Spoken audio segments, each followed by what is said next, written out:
Are you a shell of who you used to be? Oftentimes, in talking to survivors of narcissistic abuse or people that are currently stuck in the relationship, that phrase is one that comes up so often. A shell of who I used to be. I want you to sit with that for a moment. What does that actually mean to you? Like today, as you're watching this video, what does that mean to you when I say, hey, are you a shell of the person you used to be? Meaning the person that you used to be, was there a different level of confidence there? Is there a different level of self-esteem? Is there a different level of value that you used to have? Working with one of my one-on-one clients over the past year, one of the things when I first got to talk to her and interacted with her was realizing and her starting to see that she was a shell of who she used to be. The wild part is you can be a shell of a person and still confident. You can be a shell of a person and still growing in a certain area. And so it makes this really confusing because you start beating yourself up. So she had great physical fitness. She had great stuff that she was doing. And so she could run a bunch. She could ride her bike a bunch. Like she was great in going this direction. The rest of her life, she was a shell. She was a shell because her confidence was shot because the person that she'd been with had kicked her out. She was a shell because he brought her back and forth trying to convince her that he was better than what he actually was. She was a shell because all of her dreams, hopes, and desires, he said that he supported, but then he never showed up for. He said that he supported, but then he made her life hell. And so little by little, this confidence piece started to wane inside of her. Even though she was physically fit, she still didn't have the confidence on a day-to-day basis. She didn't have the self-esteem to actually be free. Instead, we'd sit down and talk, and like the initial piece would be answering questions to try to help break her out of the fog, because otherwise she was still stuck in the fog. I was so confused and so frustrated of like, what do I actually do? How do I actually move forward with this? So part of it is I need you to understand you can be a shell of a person and still be successful. You've already done that inside of your business. Like you run a business and you've been confident in that business that you run, but at the same time, when you come home, you feel like a shell of yourself because of how he's been treating you. The passive aggressive comments, the degrading things, the yelling, the rage, whatever it might be. There's been things that have slowly eroded you. What effect is this happening on you? Because oftentimes people have this shell of who they are and it starts to impact other areas. You might have a successful business, but it might be lagging because you're not able to actually be 100% present because the anxiety, the stress of having to answer his text messages, having to report to him, having to make sure that you're like checked in the right way, having all this different pressure of like, okay, well, maybe is he cheating now? Is he with someone else? What's actually going on? You're starting to play detective. You're starting to get confused. You're starting to like wonder what's actually real. You turn into a shell of the version that you used to be. So many people get stuck with this. And they're not sure how to actually heal, grow, change, and develop. They're left feeling like, I'm a shell. Today, as you watch this, are you currently a shell, a version of who you used to be? Is this you today? I want to let you know the tough reality is the version that you used to be. So if you're like, I'm a shell of the person I used to be, the version of you that you used to be doesn't exist anymore. It doesn't. Does that mean you can't get back to how that looked or how that might be? Yeah, we can see that. But the version of you that fell into this relationship, that went through the abuse, that version that was innocent before, that didn't have a clue about what she was going through, that version doesn't exist anymore. And so what we build up is a different version of you.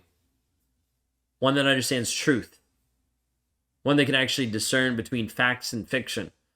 One that can actually get clear on what is actually true or false. One that can actually slice through all of the bullshit that the narcissist puts out there so that you don't fall into another relationship that's toxic. Is it easy? No, not at all. But having tools to be able to see this, of how to get clarity on a day-to-day basis, is absolutely essential. If we don't, typically you'll just stay stuck. The hard part is when you're a shell of a person, it affects every single aspect of your life. Yes, there might be one area that's focusing well. You might be pouring all your time and attention into your business, and your business is growing and developing, but it's costing you something else. It's costing you your connection with your kids. There's a disconnect there. You're not totally present. You're sedating with work or sedating with other things. So as a result, when you're trying to show up for your kids, you're like, I want to show up for them. I'm a great mom for them, but it's not actually happening to the level that you actually want. You're also going to see this impact your spirituality, impacting your like mental fog, brain capacity, your remembrance of things. It's going to impact your physical body, whether that's hair loss or autoimmune or lack of sleep or weight gain, weight loss, like eating habits, disorders that all of a sudden come into your life. You're going to see different things impact you in a negative way, oftentimes leading you to a place of feeling like a shell. So as we build things back up, one of the pieces that typically has to get built back up is your confidence. How do you build back confidence? I want you to consider every time you've tried something new, you probably didn't have a whole lot of confidence in that. You're like, I don't know what I'm doing. I've never done this before. Consider the first time you rode a bike, or consider the first time you tied your shoe. The first time you did it, you probably didn't have a high level of confidence until you did it again and again and again and again. You see, repetition is a thing that breeds confidence. The more you do something, the more confident you get in it. Like the more reps you have in doing the same thing over and over and over again, the more confident you get. And so just understanding that when you're going down this journey of trying to heal from narcissistic abuse, you're like, I'm a shell of a person, I have no confidence. Understand that's normal. Because you typically haven't had to heal from narcissistic abuse multiple times. You typically haven't had to go through this process before. So you're like, this is brand new. It's going to feel uncomfortable because it's brand new. That's why we deal with this every single day, helping people do the reps that we've seen actually work over and over and over again, because we can see it and we can be like, hey, this is what we need you to do. This is how we need you to show up. This is what you need to work through. This is your homework for the night. And we see it happen because they start to do these reps over and over and over again. When they build these reps, they start to get free because they start to build up the confidence. Once you tied your shoe for like 3,000 times, you're like, whoa, I'm way more confident. I don't even think about which loop to put over, which bunny ear to pull through. Like, I don't even think about this anymore. I just do it. This is a piece that we have to work on building back for you because you've been slowly degraded and brought down. He's slowly chipped off pieces of you piece by piece. And so we have to actually build it back up that you actually are confident. You actually are a strong, confident businesswoman that moves forward and does the things you need to do. But you don't have the confidence in all areas of life. So then you're struggling. So it's like, okay, let's start building back confidence in all the areas. Could be really simple starting off.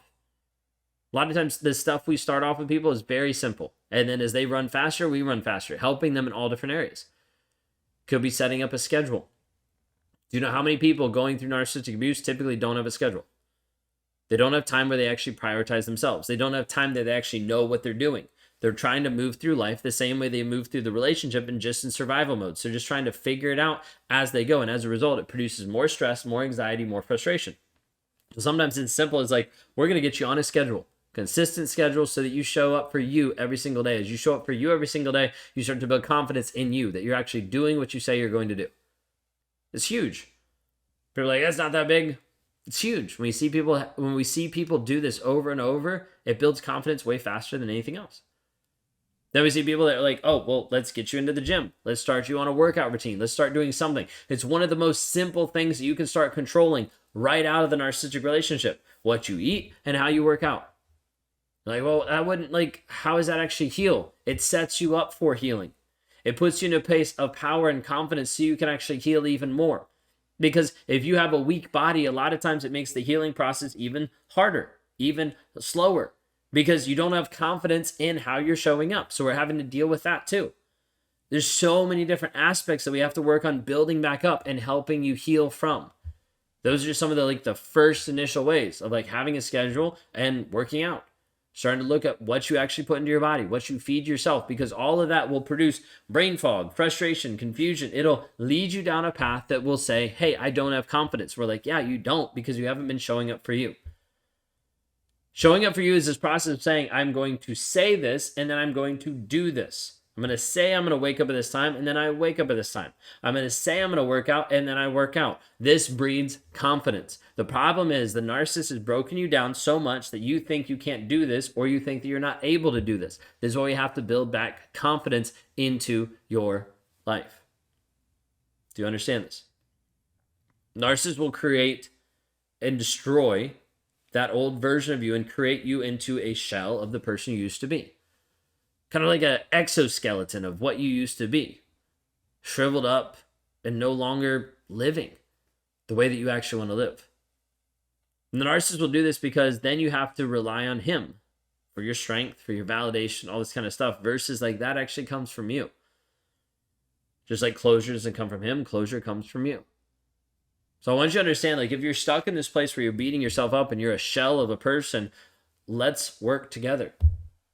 And I work with women who've been stuck in toxic, narcissistic, abusive relationships because I understand the other side of the process. So the programs we walk you through help give you clarity and confidence to start building back the daily repetition you need to build that up and to maximize who you are. The people that we have in the Thriver community or Thriver launch that are going for the entire year, they're not even focused on narcissistic abuse because the healing that we've done inside the programs has them moving in such a strong and a fast way towards the person they want to be. Narcissistic abuse isn't even on their mind. They're not going to fall into it because they know who they are and they have a confidence in the tools that we've provided. But I need you to understand, like, if you're a shell of the person, we have to build that back, and it's step by step by step.